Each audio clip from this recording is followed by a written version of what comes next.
Friends, welcome you all to our YouTube channel Tea Talk। सफलता के आसमान पर चमकने वाले सितारों की जानदार शानदार कहानी सुनिए उन्हीं की जुबानी। देखते रहिए टी टॉक। नमस्कार दोस्तों, मैं अतुल पारिक एक बार फिर आप सभी का हमारे YouTube चैनल टी टॉक पर हार्दिक स्वागत अभिनंदन करता हूं, जहां मैं लेके आता हूं आपके लिए विभिन्न क्षेत्रों से जुड़ी हस्तियों का एक शानदार इंटरव्यू। इसी क्रम में आज मैं आपको मिलवाने जा रहा हूं एक वर्ल्ड फेमस रिनोन्ड आर्टिस्ट से, जिन्हें आप बखूबी जानते हैं, पहचानते हैं। मैं बात कर रहा हूं मोहन वीणा के जनक पंडित विश्व मोहन भट्ट साहब से। मैं अपने आप को भाग्यशाली मानता हूं कि मुझे उनसे मिलने का कई बार मौका प्राप्त हो चुका है और आज मैं उनका इंटरव्यू लूंगा और आपसे उनकी मुलाकात करवाऊंगा। पंडित विश्व मोहन भट्ट साहब, जो कि 1994 में एक वर्ल्ड फेमस जो अवार्ड होता है ग्रैमी अवार्ड, वो उनको 1994 में वर्ल्ड बेस्ट म्यूजिक एल्बम के लिए मिला है और 2002 में भारत सरकार द्वारा पद्मश्री और 2017 में ही भारत सरकार द्वारा पद्म भूषण द्वारा उन्हें सम्मानित किया जा चुका है। इसके अलावा उनको बेस्ट क्लासिकल हिंदुस्तानी म्यूजिक एल्बम के लिए 2016 में गीमा अवार्ड भी मिल चुका है। और ये अवार्ड्स तो उनके लिए कुछ भी नहीं है, अनगिनत अवार्ड्स हैं जो कि उनको मिले हैं अपने करियर के दौरान। एक बहुत बड़ी शख्सियत है, लाखों करोड़ों फैंस हैं उनके जो कि उनको फॉलो करते हैं और बहुत सारे लोग हैं जो उनसे सीखना चाहते हैं या उनका जो मोहन वीणा है, उनके बजाने का जो अंदाज है, उसको फॉलो करना चाहते हैं। इसीलिए मैं आज अपने आप को स्वयं बहुत लकी पर्सन मानता हूं कि मुझे उनसे आज मुलाकात करने का अवसर मिला है। तो अब हम आपका ज्यादा समय नहीं लेंगे और इस वर्ल्ड फेमस पर्सनैलिटी से वार्तालाप शुरू करते हैं। So let's welcome with huge round of applause Pandit Vishwa Mohan Bhatt साहब का। भट्ट सर, हर किसी का एक ड्रीम होता है जब वो छोटा होता है, तो आपको भी ये शास्त्रीय संगीत सीखने की प्रेरणा कब और कहां से मिली, इसके बारे में हमारे जो व्यूअर्स हैं उन सबको बताएं। वो भी जानना चाहते हैं कि आपकी जर्नी कैसे शुरू हुई। नमस्कार, मैं विश्व मोहन भट्ट। मैं जयपुर के शास्त्रीय संगीत को समर्पित एक भट्ट परिवार से ताल्लुक़ रखता हूँ, जहाँ 300 साल से संगीत की अनवरत धारा चल रही है और मैं उसका एक छोटा सा प्रतिनिधित्व हूँ। घर से ही प्रेरणा मिलती रही। माँ, पिताजी, भाई, बहन सभी लोग शास्त्रीय संगीत में ही अपने आप को समर्पित रखे, उन्हीं से प्रेरणा ली। लेकिन अल्टीमेटली फिर मुझे जाकर प्रेरणा मिली पंडित रविशंकर जी से। भारत रत्न, सितार के जादूगर, उनको मैंने अपनी प्रेरणा स्वरूप पाया और उनकी प्रेरणा ऐसी थी कि मैं उनका शिष्य बन गया 1983 में और तब से मैं उनका शिष्य रहा उनके जीवन काल तक। सर, आप विश्व में तकरीबन 80 से ज्यादा देशों में अपना जो लाइव कंसर्ट है या अपनी परफॉर्मेंस है वो कर चुके हैं। तो भारतीय जो क्लासिकल संगीत है, जो शास्त्रीय संगीत है, इसकी परफॉर्मेंस आपने भारत में भी की है और विदेशों में भी की है।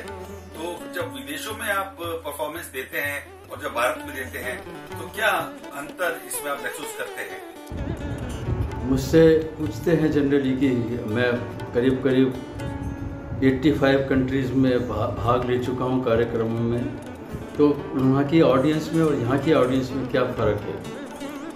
इसका जवाब मैं यही देता हूँ कि ऑडियंस सब अच्छी होती है। हाँ, ये ज़रूर है कि इंडिया में थोड़ी वाह और जो दाद मिलती है जो लाइव प्रोग्राम में, वो वहाँ की ऑडियंस उतनी नहीं करती है। वो एंड में ताली बजाते हैं बहुत देर तक, 2 मिनट तक, 3 मिनट तक ताली बजाते हैं। तो उनका जो स्वागत करने का और इस्तकबाल करने का और अप्रिशिएट करने का थोड़ा ढंग अलग होता है। बाकी सब स्वर और ताल वो तो सभी जगह कॉमन है, वो सभी समझते हैं कि ये स्वर में बज रहा है या ताल में बज रहा है, वो पहचान जाते हैं। कोई किसी भी कंट्री की जो ऑडियंस होती है, क्योंकि स्वर ये 7 स्वर ही हैं जो कॉमन है, वरना सब चीज़ें अलग अलग हैं। जाति, धर्म और भाषा, लेकिन जब संगीत की बात आती है तो सब एक ही स्वर रहते हैं।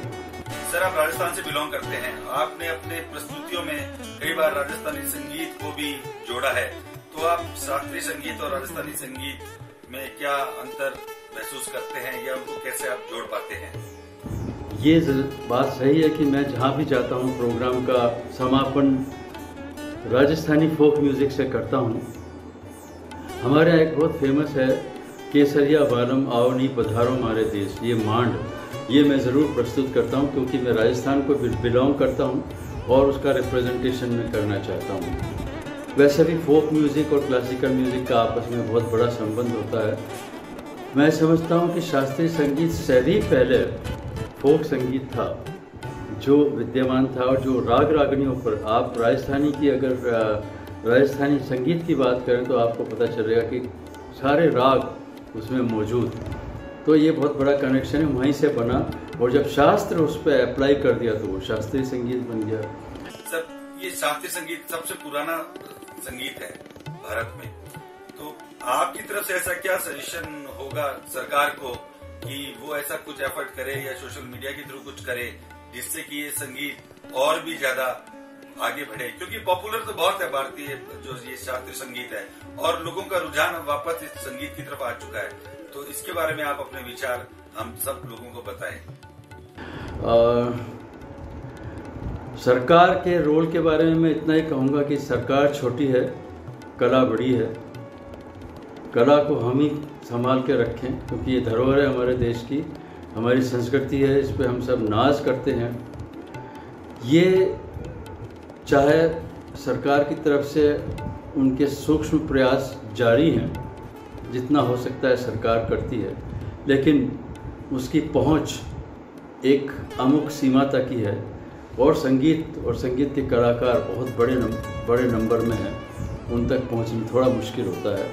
तो मैं ये कहूँगा कि जो सरकार से मिल रहा है वो अच्छा है, बस ठीक है। सर, लास्ट एक बहुत इम्पोर्टेंट क्वेश्चन है, क्योंकि आपको सब फॉलो करते हैं, आपसे सब सीखते हैं, कि जो क्लासिकल म्यूजिक लवर्स हैं उनके लिए आप क्या संदेश देना चाहेंगे? मैं म्यूजिक लवर्स को ये मैसेज देना चाहता हूँ कि संगीत को एक पूजा की तरह लें। मेरी वेबसाइट में मैंने लिखा है music is the language of gods enfolded for the benefit of mankind. ये भगवान की भाषा है और मानव मात्र के कल्याण के लिए पृथ्वी पर अवतरित हुई है। इसका आनंद लीजिए, इससे आपको एक दिल का सुकून मिलेगा, दिमाग में शांति मिलेगी और आपको एक उसकी तरफ लेके जाएगी, आध्यात्म की तरफ। Music connects with God, good for meditation and purification of heart and body and soul. धन्यवाद, नमस्कार। Thanks Bhatt sir. तो ये थे पंडित विश्व मोहन भट्ट सर, जिनसे आज हमने मुलाकात की। अगले हफ्ते मैं अतुल पारिक फिर आपके लिए एक नई सेलिब्रिटी लेके आऊंगा, और तब तक हमारे चैनल से जुड़े रहिए और हमारे चैनल से अपडेट पाने के लिए हमारे चैनल को सब्सक्राइब कीजिए। थैंक्स, धन्यवाद, जय हिंद।